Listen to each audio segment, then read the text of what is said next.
Hello friends, అందరూ బాగున్నారా? నేను బాగున్నానండి. నేను మీ సంధ్య. ఈరోజు మనము ఎంతో రుచికరమైన బెండకాయ పెరుగు ఫ్రై చేసుకుందామా? అది ఎలానో ప్రొసీజర్లోకి వెళ్దామండి.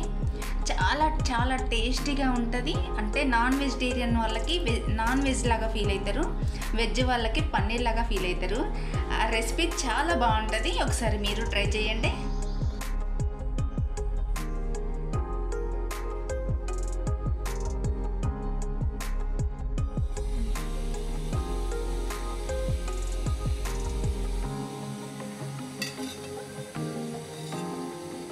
పెరుగు బెండకాయకి ముందు నేను పొయ్యి మీద ప్యాన్ పెట్టుకున్నాను.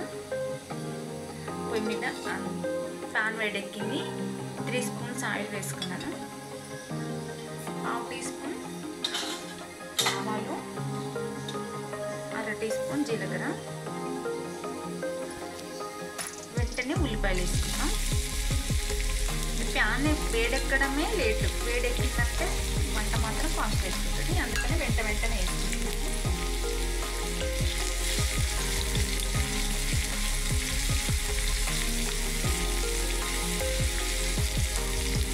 ఉల్లిపాయ కూడా ట్రాన్స్పరెంట్ అయింది. ఎక్కువ ఫ్రై అవ్వక్కర్లేదు. ఇలా ట్రాన్స్పరెంట్ అయితే సరిపోతుంది. అల్లం వెల్లిపాయ వేసి అలానే పసుపు, కరివేపాకు వేసుకొని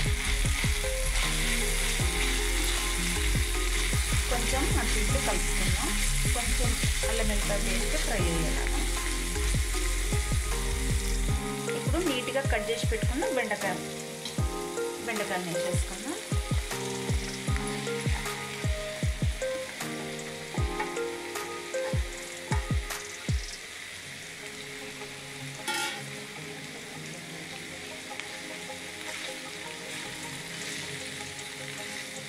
ఈ బెండకాయ పెరుగు చేయడానికి ప్యాన్లో అయితేనే పర్ఫెక్ట్గా వస్తుంది.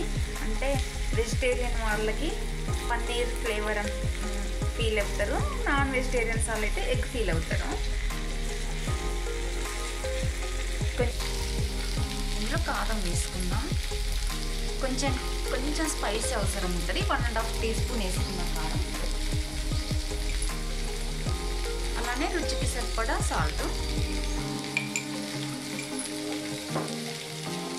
1 టీ స్పూన్ ధనియా పౌడర్ వేసుకొని ఒకసారి కలుపుకుందాం.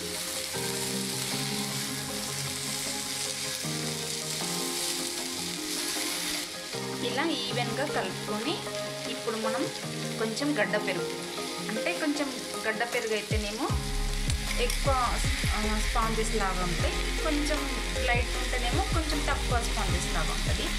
కానీ చాలా టేస్టీగా ఉంటుంది.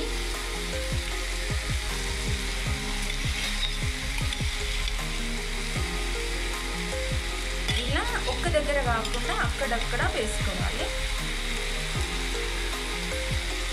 ఇలా వేసుకొని కంప్లీట్ సిమ్లో పెట్టుకొని మూత పెట్టుకోవాలి ఒక 5 మినిట్స్.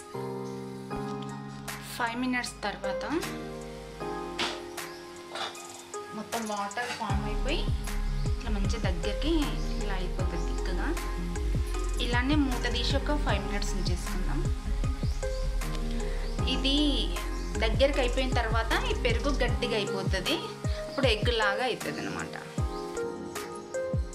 ఇది ఒకసారి కలుపుకుందాం. ఇప్పుడు ఇట్లా టైట్ ఇంకా గడ్డ పెరుగు అయితే ఇంకా చాలా బాగుంటుంది.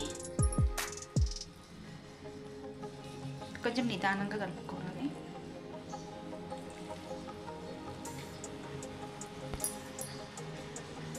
బెండకాయ పెరుగు కర్రీ రెడీ అయిపోయిందండి. ఈ వీడియో నచ్చినట్టయితే లైక్ చేయండి, షేర్ చేయండి, సబ్స్క్రైబ్ చేయండి.